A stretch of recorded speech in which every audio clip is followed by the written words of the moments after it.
CID দফতরে হাজরা দিতে যাওয়ার আগে ফের রাজ্য সরকারকে নিশানা বিজেপি নেতা অর্জুন সিংয়ের। দুর্নীতি নৈহাটিতে বিজেপির হারসহ একাধিক ইস্যুতে শাসক দলকে আক্রমণ অর্জুনের।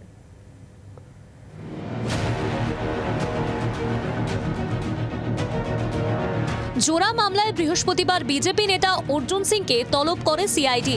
হাইকোর্টের নির্দেশে ভবানী ভবনে সিআইডি ডেরায় ঢোকার মুখে একাধিক ইস্যুতে রাজ্যকে এক হাত নিলেন অর্জুন। নৈহাটি উপনির্বাচনে বিজেপির হার, দুর্নীতি ইস্যুতে বিঁধলেন শাসক দলকে।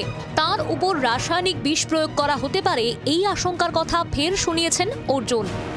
নৈহাটিতে ভোটই হয়নি, তো মানুষ ভোট দিতে বেরোয়নি এদের অত্যাচারের উপর। মেডিকেল টেস্টে এক মাসের মধ্যে তো ও রেজাল্ট বেরোবে না। আমি আগেই বলেছিলাম 2 মাস 3 মাস লাগে। আমি একটা টেস্ট করিয়েছি, আবার একটা টেস্ট করাবো 1 মাসের পরে। ব্যানার্জি দল করলে দুর্নীতি করা সার্টিফিকেট পাওয়া যায়, দল না করলে দুর্নীতি করা সার্টিফিকেট। মমতা ব্যানার্জি এই সিআইডি নিয়ে প্রশ্ন করছেন, এই নিজের অফিসারদেরকে ওই আইওয়াস করে যেন সামনে ইলেকশন আছে, তো এখন 2-4 জন বলির পাঠা হবে, আপনারা দেখবেন ওই বলি। বৃহস্পতিবার ভাটপাড়া পুরসভায় টেন্ডার দুর্নীতি ও ভাটপাড়া সমবায় দুর্নীতি মামলায় তলব করা হয় অর্জুনকে। পুরসভা ও সমবায় ব্যাংকে দুর্নীতির তদন্তে সম্প্রতি ভাটপাড়ায় গিয়েছিলেন তদন্তকারী আধিকারিকরা। সূত্রের খবর, 2 মামলার তদন্তে বেশ কয়েকজনের বয়ান রেকর্ড করে সিআইডি। বয়ানের সূত্র ধরেই এদিন তলব করা হয় অর্জুনকে। প্রায় 3 ঘন্টা জিজ্ঞাসাবাদ করা হয় অর্জুন সিংকে। কি পলিটিক্যাল এনিমিকে কিভাবে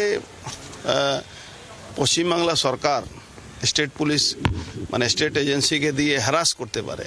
একটা আমরা পলিটিক্যাল লোক, নানা রকম পলিটিক্যাল কাজের সঙ্গে ব্যস্ত থাকা লোককে বারবার হ্যারাসমেন্ট করছে। বিনা কোনো কারণে শুধু এনিমিকে হ্যারাস করতে হবে, তাকে জেলে ঢুকাতে হবে, তাকে কণ্ঠাসা করতে হবে, এই জন্যে এইসব করা। আগামী সপ্তাহে অর্জুন সিংকে ফের তলব করতে পারে সিআইডি। কোর্টের নির্দেশে তদন্তে সহযোগিতা করতে প্রস্তুত বলে জানিয়েছেন ভাটপাড়ার অর্জুন। বিক্রম দাসের রিপোর্ট, জি 24 ঘন্টা। বাংলার আওয়াজ, বাঙালির আবেগ, জি 24 ঘন্টা।